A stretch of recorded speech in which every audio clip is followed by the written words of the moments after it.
Hello అండి, అందరూ బాగున్నారా? ఈరోజు మనం చిన్నపిల్లల విషయాలు తెలుసుకుందామండి.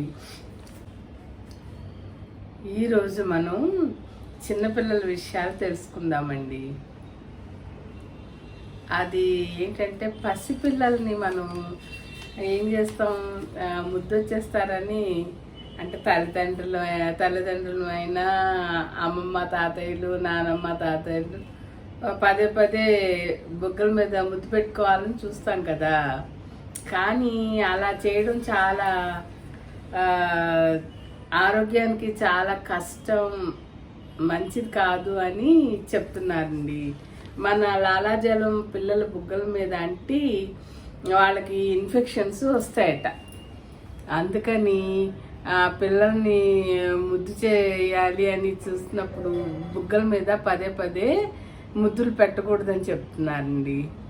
అంతకైతే ఏ భుజాల మీదో కాస్త వీపు మీదో ముద్దు పెట్టుకుంటుండాలన్నమాట పసిపిల్లల్ని ఎత్తుకున్నప్పుడు,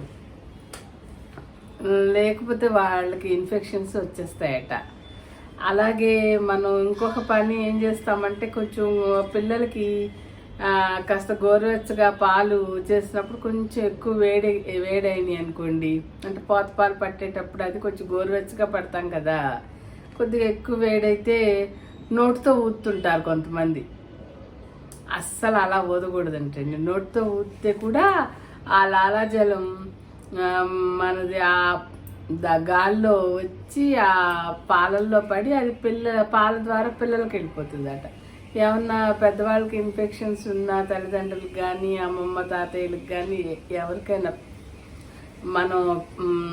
మనలో ఏమన్నా ఇన్ఫెక్షన్స్ ఉన్నా ఈ పిల్లలకు కూడా వస్తాయటండి. అందుకని పసిపిల్లల్ని చాలా జాగ్రత్తగా పెంచాలి.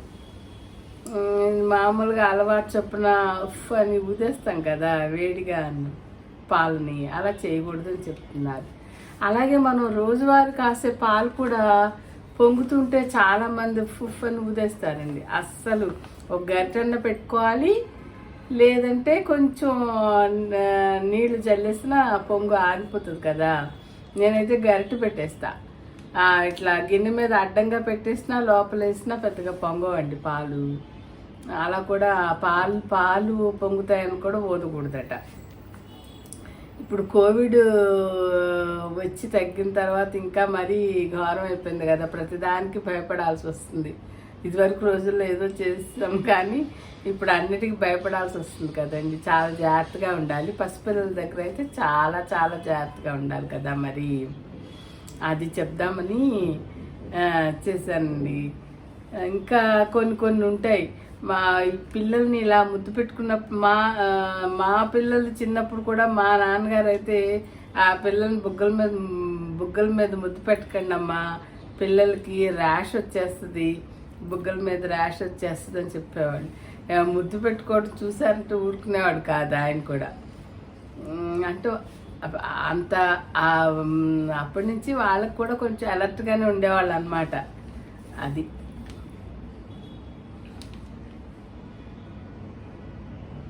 అయితే పాలు పట్టిన తర్వాత కూడానండి పిల్లలకి కొంచెం వెంటనే నోరు శుభ్రం చేయకపోతే ఆ పాలు ఆ నోట్లో ఉండిపోయి అది కూడా చెడు బ్యాక్టీరియా ఫామ్ అయిపోతుందట.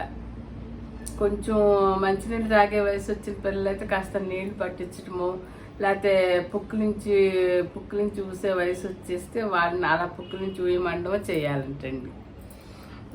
లేదు బాగా పసిపిల్లలు అయితే మనం మూతి చక్కగా పెదాలు అవి తుడిచేస్తాం కదా, అందుకే పాలు తాగినాక పెదాలు తొడవండి అని అంటారు. మెయిన్ కారణం ఇదే. ఇదంతా గట్టి పడిపోయినట్టు అయిపోయి అంటే బ్యాక్టీరియా కూడా పెరుగుతుంది అన్నమాట, చెడు బ్యాక్టీరియా. అదనమాట అండి.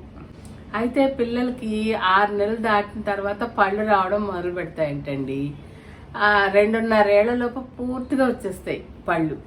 అయితే ఈలోగా పళ్ళ మీద ఏమన్నా నల్ల మచ్చలు అలాంటివి కనపడినాయి అంటే అది బ్యాక్టీరియల్ ఇన్ఫెక్షనేనంట.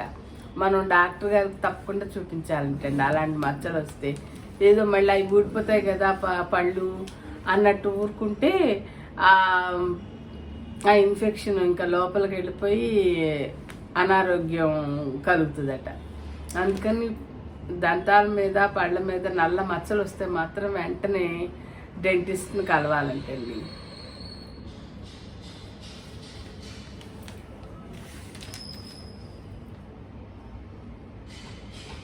మళ్ళీ ఇంకొకటి చేసే పెద్ద పొరపాటు ఏంటంటే మనం ఇప్పుడు చాలా నాళ్ళ నుంచి చూస్తున్నాము. అయితే నేనైతే అలా పెట్టనండి. ఏంటి ఇప్పుడు బర్త్డేస్కి అది వెళ్తాం కదా, వెళ్తే ఒక పెద్ద కేక్ కట్ చేస్తారు, అదే అందరి నోట్లో పెడతారు. అయితే అలా అస్సలు చేయకూడదండి. అసలు రకరకాల మనుషులు ఉంటాము, రకరకాల బ్యాక్టీరియల్ ఇన్ఫెక్షన్స్, వైరల్ ఇన్ఫెక్షన్స్ ఏముంటాయో తెలియదు. అదే అందరి నోట్లో పెడితే అది అసలు మామూలుగా ప్రాక్టికల్గా ఆలోచించండి. చిన్నోళ్ళకైనా కాదు, పెద్దవాళ్ళకైనా అది తేడానే కదా. అందరి నోట్లో అదే కేక్ పెట్టేస్తే అది చాలా అసలు చేయకూడని పని అండి. అదైతే చక్కగా స్పూన్తో ఎవరిది వాళ్ళకి ఇచ్చేస్తే బాగుంటుంది. లేదా కట్ చేసి బౌల్లో పెట్టేవాళ్ళు. కానీ ఆ కేక్ని తీసుకుని అందరి నోట్లో పెట్టేయడం, అదేదో చాలా చక్కగా చేసామనుకోవడం అని మాత్రం చాలా పొరపాటు. అలా అస్సలు చేయకూడదు. అలాగే చిన్నపిల్లలకి మనం తినే ఎంగిలి వస్తువులు మనం తింటూ ఉంటే పాపం పిల్లలు దగ్గరకు వస్తారు కదా, వాళ్ళకి చక్కగా వేరే తీసి ఇవ్వడమో లేకపోతే వాళ్ళకి ముందు పెట్టి మనం తీసుకోవడమో చేయాలి. కానీ మనం ఇలా తింటూ ఉన్నది వాళ్ళ నోట్లో పెట్టడం అది అస్సలు చేయకూడదండి. అలాగే మనం తింటూ ఉన్న స్పూన్లో మన ఎంగిలి కంచంలో అన్నం వాళ్ళకి పెట్టడం మన పిల్లలే, కానీ ఏదన్నా రేపు తేడా చేస్తే ఎంత కష్టం కదా. అందుకని అలాంటి పనులు కూడా చేయకండి. చక్కగా వాళ్ళ ప్లేట్లో వాళ్ళకి పెట్టి ముద్దుగా తినిపించండి. మీ కంచంలో మీరు పెట్టుకుని మీరు తినండి. అంతేగాని ఇలాగా ఎంగిలి స్పూన్లు, ఎంగిలి కంచాల్లో అన్నాలు పెట్టేయడం అది అస్సలు చేయకూడదండి. ఇప్పుడున్న పరిస్థితులు, ఇప్పుడు ఇంత పొల్యూటెడ్ దీంట్లో ఉంటున్నాం కదా. ఇదివరకు రోజులంటే కొంచెం ఆరోగ్యాలు బాగుండేవి, ఇప్పుడున్న జబ్బులు ఉండేవి కావు. ఇప్పుడు ఇన్ని రకాల ఇది ఉండడం వలన చక్కగా పిల్లలకి హెల్తీగా చక్కగా తినిపించడమే బెటరు. మన కంచాల్లోంచి తీసి పెట్టడాలు, మనం తిన్న స్పూను వాళ్ళ నోట్లో పెట్టడం ఇలాంటివి అస్సలు చేయకండి. అదిను బ్రష్ చేయడం ఒకటండి, మనకి ఒక్క పూటే బాగా అలవాటు కదా.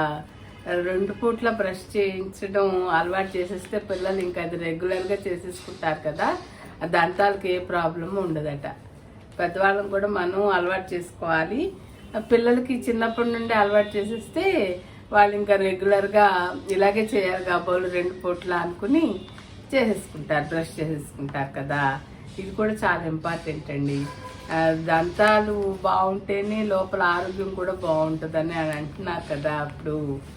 అందుకని మనం ఇలాంటి చక్కటి ఆరోగ్య సూత్రాలు పిల్లలకి పాటిస్తూ ఉందాము. అయితే ఈ వీడియోని చూసిన వాళ్ళు చంటి పిల్లల తల్లిదండ్రులు ఉంటే సరే వాళ్ళకి అర్థమవుతుంది. వాళ్ళు చూడకపోతే పెద్దవాళ్ళు చూసినా చంటి పిల్లల తల్లిదండ్రులకి తెలియజేయండి ఎలా చేయాలి ఏంటి, ఇట్లా ఎంగిలి పెట్టడాలు ఇవన్నీ చేయకూడదు అని. సరేనండి, ఇది చెప్దామని. నాకు కొంచెం 2-3 రోజుల నుంచి హెల్త్ కూడా అంత బాగాలేదు. కానీ ఇది చిన్నపిల్లల గురించి ఒక టాపిక్ చూసి అమ్మో ఇది నాకు తెలిసిన విషయమే, నేనైతే పాటిస్తా. అయితే సరే, కొంతమంది గారాబం కొద్దీ ముద్దు కొద్దీ అలా పెట్టేస్తుంటారు. తినేది పిల్లల మనవలకి, కూతుళ్ళకి, కొడుకులకి అలా పెడతారు కదా. అది అంత మంచి విషయం కాదని వెంటనే చేద్దామని చేశాను అనమాట. కొంచెం నాకు కూడా ఫేవరిష్గా ఉందండి 2 రోజుల నుంచి. ఈరోజు కొంచెం పర్వాలేదు. సరేనండి, ఉంటా మరి. అయితే పిల్లలకి పంచదార అవి వేసి కూడా ఎక్కువ పెట్టకూడదంటండి చిన్నపిల్లలకి. అంటే ఇది ఐస్ క్రీమ్స్, కూల్ డ్రింక్స్ లాంటివి అన్నమాట. అంటే ఎప్పుడైనా ఒకసారి పర్వాలేదు కానీ ఎక్కువగా అన్నమాట. అది కూడా తేడా చేస్తుందని చెప్తున్నారు. సరేనండి, మరి ఉంటాను. అయితే కొత్తగా మన ఛానల్ చూసే వాళ్ళు ఉంటే మన ఛానల్ని సబ్స్క్రైబ్ చేయండి. ఇలాంటి మంచి మంచి విషయాలు ముందు ముందు తెలుసుకుందాం. ఓకే అండి.